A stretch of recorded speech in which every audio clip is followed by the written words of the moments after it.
जो कहानी पढ़ रहे हैं उसका नाम है भोली। और अभी तक हमने क्या जाना इस कहानी में? हमने ये जाना कि कुछ सालों बाद भोली के माता पिता भोली की शादी के बारे में बात कर रहे हैं। और वो एक ऐसा आदमी है जो भोली के पिता की उम्र का ही है, पहले से शादीशुदा है और थोड़ा सा लंगड़ाता भी है। और माता पिता इस बारे में विचार विमर्श कर रहे हैं। अब हम देखते हैं कि इस वीडियो में कि इस कहानी में आखिर आगे हुआ क्या। Bishambar Nath was a well to do grocer. Grocer मतलब बनिया, है ना, बनिए की दुकान होती है ना, बिल्कुल। तो बिशंबर नाथ क्या था? वो एक बनिया था। He came with a big party of friends and relations with him for the wedding. मतलब कि भोली की शादी जो थी उस बिशंबर नाथ के साथ तय हो गई थी और शादी के लिए बिशंबर नाथ बहुत सारे दोस्तों और रिश्तेदारों के साथ आया था। The brass band playing a popular tune from an Indian film headed the procession। और जो बारात थी उसके आगे आगे एक बैंड चल रहा था जो कि एक बहुत ही ज़्यादा मशहूर, पॉपुलर मतलब मशहूर, एक भारतीय कोई सॉन्ग होगा, भारतीय कोई गाना होगा, उसकी ट्यून बजा रहा था। With the bridegroom riding a decorated house।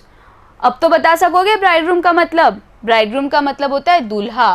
और दूल्हा कहाँ बैठा हुआ था?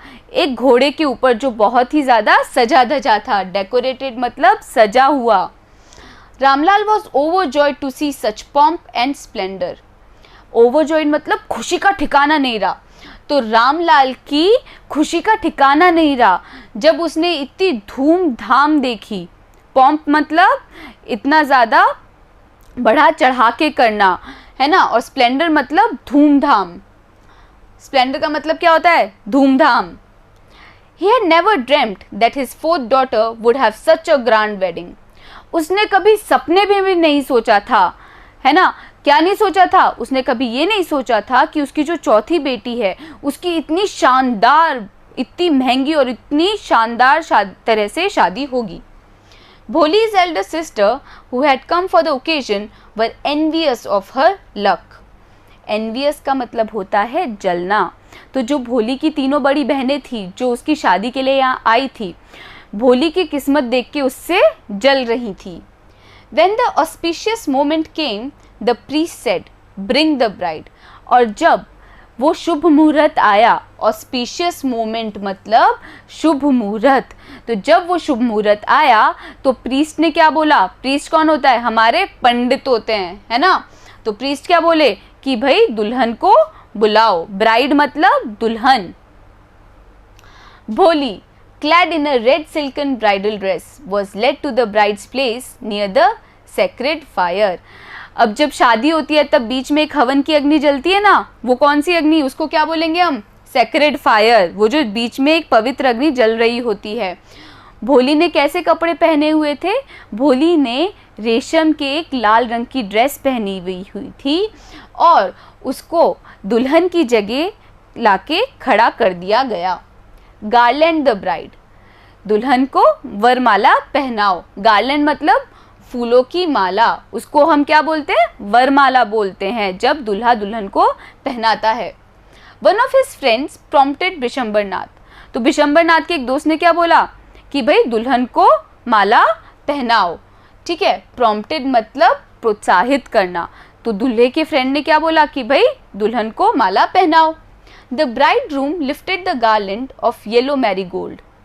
अब वो जो माला थी वो किसकी बनी हुई थी? गेंदे के फूलों की। कैसे पता चला? मैरीगोल्ड का मतलब क्या होता है? गेंदे होते हैं ना, ये तो पता ही है अपने को। तो गेंदे के फूलों की बनी हुई वो पीले रंग की माला उस दूल्हे ने उठाई। A woman slipped back the silken well from the brides face.